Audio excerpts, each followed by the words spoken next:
अस्सलामु अलैकुम वरहमतुल्लाह। उम्मीद कि आप सब खैरियत से होंगे।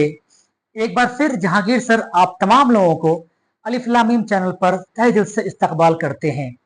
साथियों, अजीज तलबा, आज हम लोग जिस मौजू को लेकर के आए हैं बहुत जबरदस्त मौजू है और उर्दू की दुनिया में नायाब चीज कहा जाए इसको। इसके बिना उर्दू अधूरा है।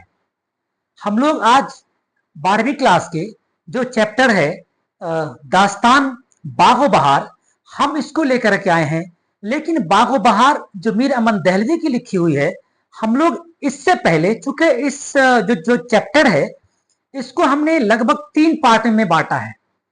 हमने क्या किया है कि पहले दास्तान को जानते हैं कि दास्तान क्या होता है, उसके अज्जाए तरकीबी क्या क्या है, और फिर अगले वीडियोज में हम जानेंगे मीर अमन दहलवी के बारे में, उनके खसूसियत के बारे में, वो क्या शख्सियत के हामिल थे उनके बारे में। और फिर तीसरा वीडियो में हम लोग बागो बहार जो उर्दू की दुनिया की बहुत बेहतरीन दास्तान है, हम लोग उसको लेकर के आएंगे। लेकिन उससे पहले हम लोग ये समझते हैं आज बिना देर किए हुए कि दास्तान क्या होता है और दास्तान के जो अज्जाए तरकीबी है वो क्या क्या है, और फिर कौन कौन सी दास्तान ऐसी हैं जो बिल्कुल मशहूर मारूफ है, और फिर कुछ दास्तान ऐसे हैं जो फोर्ट विलियम कॉलेज के अंदर लिखी गई, और फिर कुछ दास्तान ऐसे हैं जो फोर्ट विलियम कॉलेज के बाहर लिखी गई। हम लोग इसको समझने की, परखने की आज पूरी कोशिश करते हैं। बस आपसे मेरा एक रिक्वेस्ट है कि आप मेरे चैनल पर आ चुके हैं तो मेरे चैनल अलिफ लाम मीम को आप जरूर सब्सक्राइब कर लें, जिससे कि अगला वीडियोस आप तक आसानी के साथ पहुंच सके। आज हम लोग समझते हैं इस बोर्ड के जरिया से कि दास्तान क्या होता है। हम लोग जानते हैं आज बहुत बेहतरीन, मैंने कहा पहले आपको कि दास्तान के बारे में। दास्तान होता क्या है, एक लाइन में अगर आपसे कोई पूछता है कि दास्तान क्या होता है, देखिए दास्तान क्या होता है कि किस्सा गोई की सबसे पुरानी सिन्फ है। ये बिल्कुल सही बात है। और अगर नहीं मालूम है तो समझ लीजिए कि दास्तान जो है वो किस्सा गोई की बहुत पुरानी, यानी सबसे पहली कड़ी कहा जाए इसको तो कोई गलत नहीं होगा। जी हाँ, क्या कह रहा है कि किस्सा गोई की सबसे पुरानी सिन्फ के तौर पर दास्तान को वाज़ेह तौर पे कहा गया, इससे इनकार किसी को नहीं होना चाहिए। सबसे पुरानी सिन्फ कौन सी है, वो आपको उर्दू की दुनिया में दास्तान कहा गया है जी। और हम लोग इसके अगला जो लाइन है हम इसको समझते हैं कि दास्तान, अब एक लाइन में अगर हम कहना चाहें कि दास्तान क्या होता है तो मैं समझता हूं कि इस लाइन को आपको याद कर लेना चाहिए कि दास्तान क्या होता है। देखिए, दास्तान एक तवील और मुसलसल किस्से को कहते हैं। दास्तान क्या होता है, एक तवील मतलब बड़ा और मुसलसल मतलब लगातार, वो चलता रहता है। किस्सा में क्या होता है, अफसाना में क्या होता है कि एक लिमिट होता है, वहां पे खत्म हो जाता है वो बहुत जल्द। लेकिन दास्तान में क्या होता है कि वो चलता रहता है ना। दास्तान एक तवील और मुसलसल किस्से को कहा जाता है। दास्तान एक तवील और मुसलसल किस्से को कहा जाता है। जी हाँ, क्या होगा इसके अंदर, जिसमें वाकयात को पुरकशिश अंदाज में बयान किया जाता है, पूरे अच्छे तरीके से पूरी दास्तान को बयान की जाती है। बोलते नहीं है बाज दफा कुछ लोग जब बात कर रहे होते हैं तो उसमें कहता है कोई आदमी बहुत देर से बात करता रहता है, तो लोगों को लगता है कि अरे दास्तान मत बयान करो, हो गया कहानी तुम्हारा, सुन ली मैंने, कहता है ना। जी हाँ, तो मतलब यह है कि वो मुसलसल चलता रहता है। वो कौन, दास्तान। दास्तान एक तवील और मुसलसल किस्से को कहा जाता है जिसमें वाकयात को पुरकशिश अंदाज में बेहतरीन तरीके से उसको बयान करना होता है उसके अंदर। बात समझ गए आप, मैंने क्या बोलने की पूरी कोशिश की आपको कि दास्तान क्या होता है, एक तवील भी होगा और मुसलसल भी रहेगा, मतलब वो जारी रहेगा, उसके टुकड़े टुकड़े नहीं होंगे, वो कई पार्ट नहीं होंगे उसके, वो चलते रहेंगे लगातार। दास्तान एक एक किताबें पूरी पूरी दास्तान होती है, एक 500-500 पन्ने की पूरी दास्तान होती है, पूरी किताबें लिख दी जाती है उसके अंदर। जी हाँ, तो क्या होता है कि दास्तान एक तवील और मुसलसल किस्से को कहा जाता है जिसमें वाकयात को पुरकशिश अंदाज में उसको बयान किया जाता है उसके अंदर। हो गया।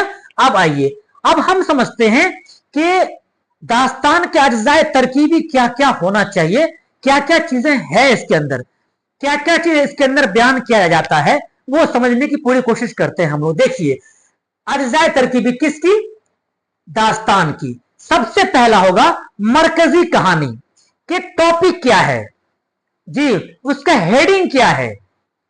कोई ना कोई तो हेडिंग होगा ना, हेडिंग होना जरूरी है। मरकजी किरदार, अब मरकजी कहानी होगा इसका, मरकजी कहानी होगा।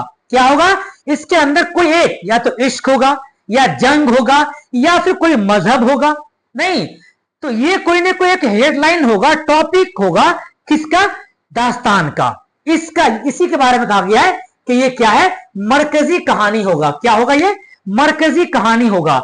इस बात को सब लोग समझ लीजिए कि जो दास्तान है उसके अज्जाए तरकीबी में सबसे पहला जो अज्जाए तरकीबी है वो क्या है, मरकजी कहानी। कहानी का हेडिंग क्या है, उस जो दास्तान आप बोलने वाले हैं या आप लिखने वाले हैं, इसके जो हेडिंग है वो क्या होगा, है ना। इसके अंदर क्या हो सकता है, किसी के इश्क की बातें हो सकती हैं, किसी के जंग की बातें हो सकती हैं, कोई जंग की बात हो सकती है, या फिर कोई मजहब के दास्तान हो सकता है ना। चलिए अब जैसे देखिए आपको मजहब के बारे में, जैसे देखिए एक मैं कह सकता हूं करबला के बारे में, तो उसके बारे में कोई अगर दास्तान लिखता है तो मजाहिब हो जाएगा वो, नहीं जी हाँ। उसके बाद इश्क के बारे में कोई लिखता है तो लैला मजनू हो सकता है, बड़ी दास्तान है इसकी, जी हाँ। इस तरीके से आप मरकजी जो कहानी है इसको आप पहला क्या कह सकते हैं, अज्जाए तरकीबी में आप रख सकते हैं, किसके, दास्तान के। अब मैं दूसरे की बात करता हूं, दूसरा है फिजा। फिजा, अब इसमें क्या हो सकता है वो देखिए, फिजा का जो अज्जाए तरकीबी है उसमें क्या क्या हो सकता है। उसमें जो होगा जमा व मकान, जमा व मकान हो सकता है। उसके बाद लिहाज से दूरी, यानी कि आप यूं समझ लीजिए कि कहते हैं ना कि एक जमाने में एक बादशाह था, वो बहुत बड़ा था, ये क्या हुआ, ये बहुत दूर की बातें हो रही है, यानी कि ये जमाना की बातें हो रही है। कुछ जमाने में ऐसे लोग थे, ऐसे बादशाह थे, वो उसकी दास्तान उसके अंदर बयान कर दी जाती है, जी हाँ। तो ये क्या कह रहा है कि फिजा में क्या होगा, पहला तो हो गया मरकजी कहानी और दूसरा हो गया फिजा, यानी कि जमा व मकान के लिहाज से दूरी वजूद जरूरी है। जैसे कि जमाने में एक बादशाह था, दूरी, क्योंकि आप जब दास्तान लिखेंगे इसका मतलब है कि बहुत पुरानी कहानी है, वो हो सकती है, ठीक है ना, या फिर पुरानी बातें हो सकती हैं, तो उसमें क्या होगा, वो जमा व मकान की बातें होगी।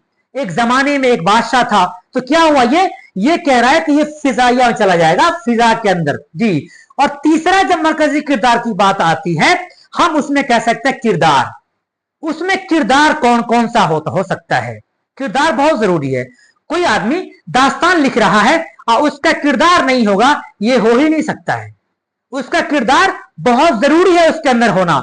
उसमें दो बातें होंगी, या तो हकीकी होगा या फिर गैर हकीकी होगा, जी। इस बात को समझ लीजिए, किरदार दो तरह से हो सकता है, एक हकीकत में हो सकता है और एक हकीकत में नहीं हो सकता है, जी। वही बात मैंने लिखने की पूरी कोशिश की है कि गैर हकीकी या हकीकी दोनों हो सकता है। जैसे अमीर हमजा, इसके बारे में दास्तान कोई लिख सकता है, तो क्या होगा, ये हकीकत में होगा क्योंकि ये गुजरा है, जी हाँ। उसके बाद खलीफा हारून रशीद, है ना, ये हो सकता है कि जो आदमी दास्तान इनके बारे में लिखेंगे वो हकीकत हो सकता है। लेकिन उसी के ठीक बरअक्स, यानी उल्टा अगर हम बात करें गैर हकीकी के बारे में, तो देव होगा, चरिंद होगा, परिंद होगा, है ना। तो इस टाइप से जो होगा वो क्या होगा, गैर हकीकी में जाएगा वो, ठीक है। तो क्या होगा, किरदार इसमें दास्तान के लिए बहुत जरूरी है और अहम रोल है उसका। लेकिन सबसे जो अहमियत का हामिल है दास्तान में, और ये ऑब्जेक्टिव में पूछता है, जी क्या पूछता है कि दास्तान के सबसे अहम अज्जाए तरकीबी कौन है। इसको आप याद कर लीजिए, ये पूछेगा ही पूछेगा, क्या कि दास्तान का जो अज्जाए तरकीबी है वो उसमें सबसे अहमियत का हामिल कौन है, अज्जाए तरकीबी। तो उसके बारे में अब हम बात करते हैं, कौन सा है, वो है आपको माफोकुल फितरत। क्या है, माफोकुल फितरत। यही एक तो जो मरकजी किरदार है अज्जाए तरकीबी का, जो ये चौथा नंबर का जो है, ये सबसे अहमियत का हामिल है, किसमें, दास्तान में। क्वेश्चन आप समझ गए क्या, कि दास्तान का सबसे अहम जो अज्जाए तरकीबी है वो कौन सा है? तो क्या कहलाएगा? माफूकुल फितरत कहला सकता है। यही है ही जी, इसके यही अहमियत मैम रखता है दास्तान के अंदर। क्या है? इससे मुराद मुंतकी यानी चरिंद, परिंद और दरिंदे हुए हैं, ठीक है, जो इंसान के सिफात के हामिल है। यानी कि कोई आदमी उसमें किरदार निभा रहा है, लेकिन उस आदमी के किरदार में उसी दरमियान में क्या हो सकता है कि परिंदे भी होंगे, चरिंद भी होंगे और देव भी होंगे और बहुत सारी चीजें होंगी। तो कह रहा है कि चरिंद, परिंद और दरिंदे हुए हैं जो इंसान के सिफात के हामिल है। किसमें? माफूकुल फितरत में। इस बात को याद रखिए आप कि दास्तान का सबसे जो अज़ाय तरकीबी अहम है वो माफूकुल फितरत है जी। इसमें क्या होगा? चरिंद्र, परिंद्र, देव, इन सब की बातें होती है। किसके? जो इंसान की सिफात को मुकम्मल करता है।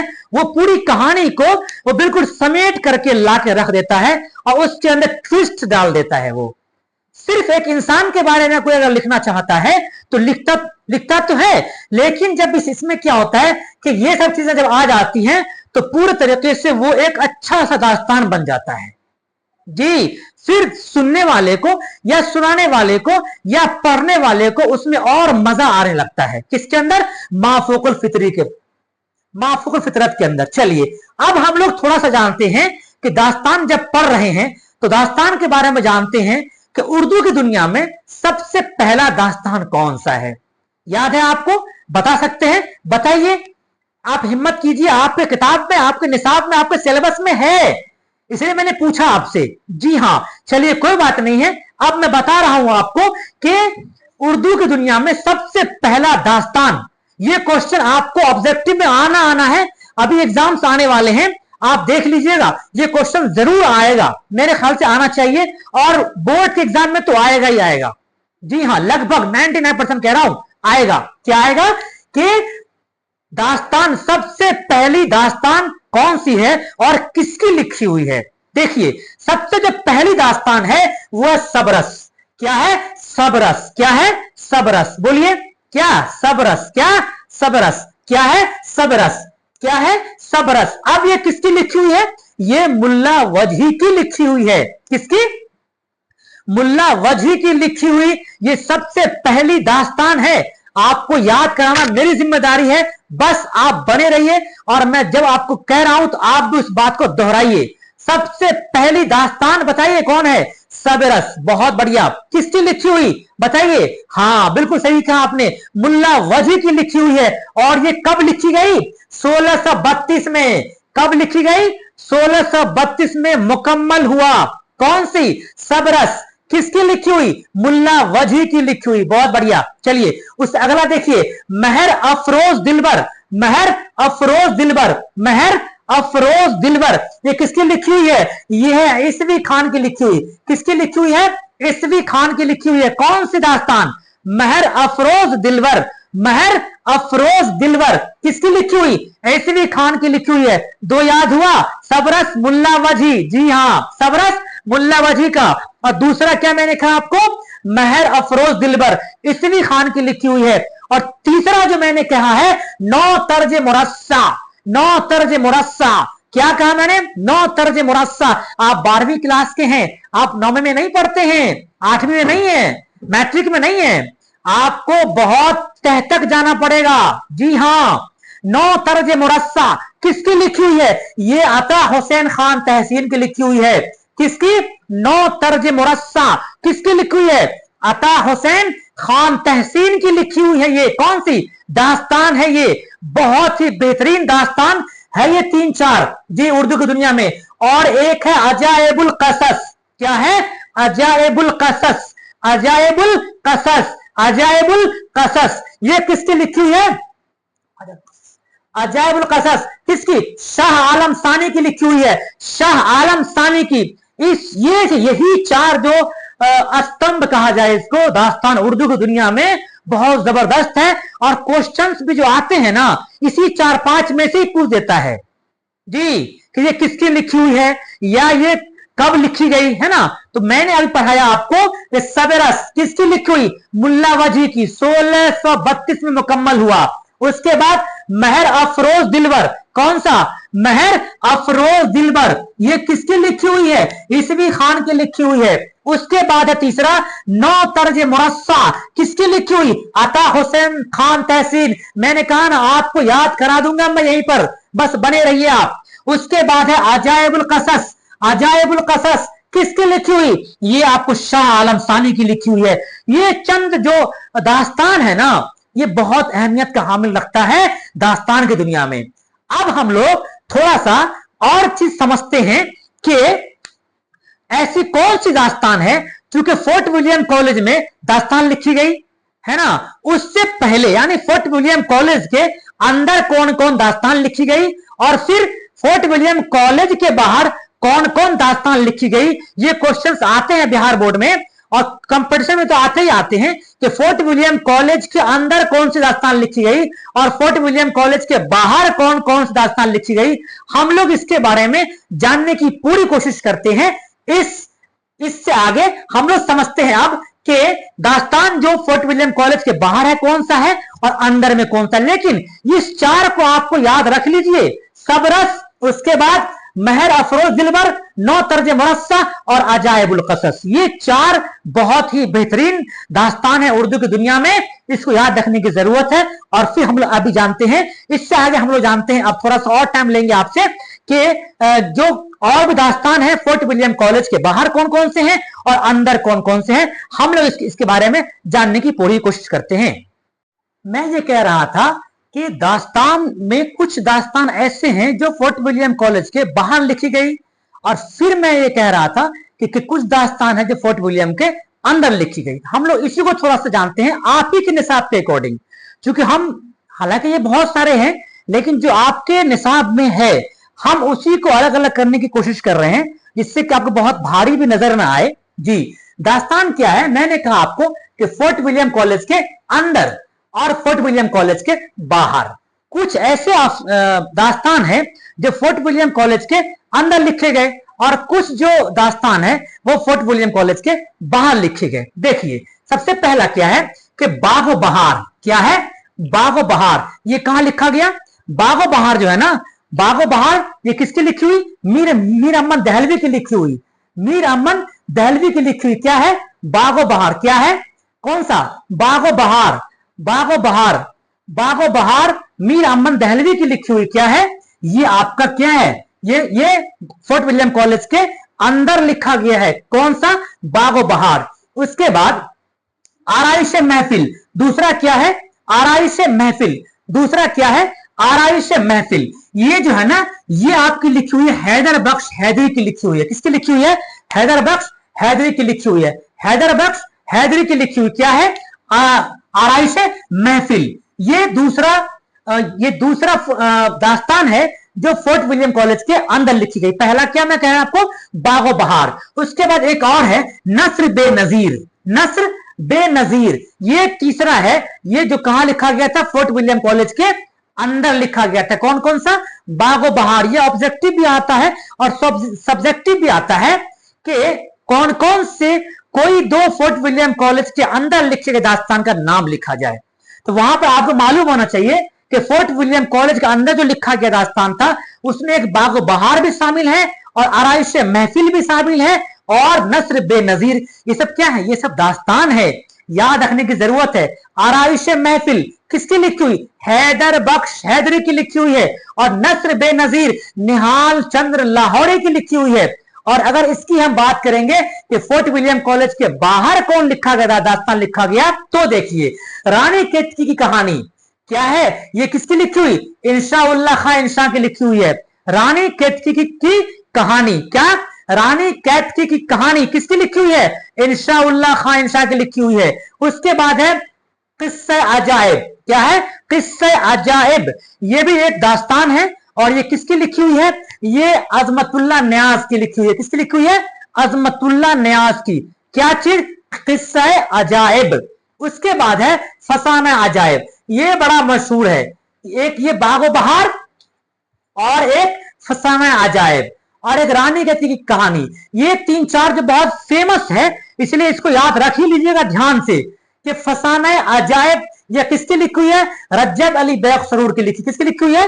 रज्जब अली बैग सरूर की लिखी हुई है ये दास्तान। कौन सी? फसाना अजायब। फसाना अजायब किसकी लिखी हुई? रज्जब अली बैग सरूर की लिखी हुई है। बागो बहार मीर अमन दहलवी की लिखी हुई है। रानी कैथी की कहानी किसकी लिखी हुई है? इरशा उल्लाह खां इरशा की लिखी हुई है। उसके बाद एक ये 3 यहां है और 3 यहां भी मैंने आपको लिख दिया हुआ है। ये 3 को याद रखेंगे आप तो काफी है आपके लिए 12th क्लास के लिए, है ना। क्या कि दास्तान फोर्ट विलियम कॉलेज के अंदर ये सब बागो बहार है, आराइश महफिल है और नस्र बेनजीर है। और फोर्ट विलियम कॉलेज के बाहर जो लिखा गया है वो रानी कहती की कहानी है, किस्सा अजायब है और फसाना अजायब है। दोनों अलग अलग है, किस्सा अजायब अलग और फसाना अजायब अलग है। यानी अजमतुल्लाह न्यास की लिखी और रज्जब अली बैग सरूर की लिखी। एक जो दो दास्तान है वो फसाना आजाद। ये भी बहुत पूछता है एग्जाम में, क्या फसाना आजाद ये जो है ना ये रतननाथ सरसार की लिखी हुई है। और ये इसके बारे में आता है कि ऐसा कौन सा नावल दास्तान है जो दास्तान और नॉवेल के दरमियानी होता है, माना गया है इसको। किसको? फसाना आजाद को। यही एक ऐसा नावल है जो दरमियानी माना गया है। किस किस के? नॉवेल और दास्तान के। नॉवेल और दास्तान की जो बीच की जो कड़ी है ना वो माना किसको कहा गया है? फसाना आजाद। 3 मैंने यहां पर कहा आपको, एक कहा मैंने आपको फसाना आजाद, एक कहा मैंने फसाना अजायब और एक कहा मैंने किस्सा अजायब। इसमें थोड़ा सा बच्चा कंफ्यूज रहता है, इसको बिल्कुल ध्यान रखने की जरूरत है कि जो फसाना आजाद है ना वो रतननाथ सरसार की लिखी हुई है और दरमियानी कहा गया दास्तान और नॉवेल का दरमियानी कड़ी है। कौन सा नॉवेल? कौन सा दास्तान? वो फसाना आजाद है। और अजायब तो अलग है, इसमें मत होइए कंफ्यूज कि फसाना अजायब कौन है और आजाद कौन है। जी हाँ, ये जो फसाना अजायब है ये रजब अली बैग सरूर की लिखी हुई है और जो फसाना आजाद है ये रतननाथ सरसार की लिखी हुई है। यही मैंने आपको आज बताने की कोशिश की है इस पहला वीडियो में दास्तान के। इसमें 3 वीडियोस अभी और आने बाकी है कि चूंकि हमें जानना जरूरी था कि दास्तान क्या होता है, उसके अजायब तरकीबी कौन कौन से है, पहला दास्तान कौन सा है, दूसरा कौन सा है, फिर उसके बाद कुछ ऐसे दास्तान हैं जो फोर्ट विलियम कॉलेज के बाहर लिखे गए हैं, कुछ हैं जो अंदर लिखे गए हैं। तो हमने इस वीडियो में ये बताने की पूरी कोशिश की है। हमें उम्मीद है कि आपको मेरा वीडियो बहुत अच्छा लगा होगा। अगर मेरा वीडियो अच्छा लगा है तो मेरा आपसे गुजारिश है, दरखास्त है, रिक्वेस्ट है कि मेरे वीडियो को जरूर लाइक कर दें, शेयर कर दें और सब्सक्राइब कर लें, जिससे कि अगला वीडियो आपको आसानी के साथ मिल सके। आज के लिए बस इतना ही। खुदा हाफिज।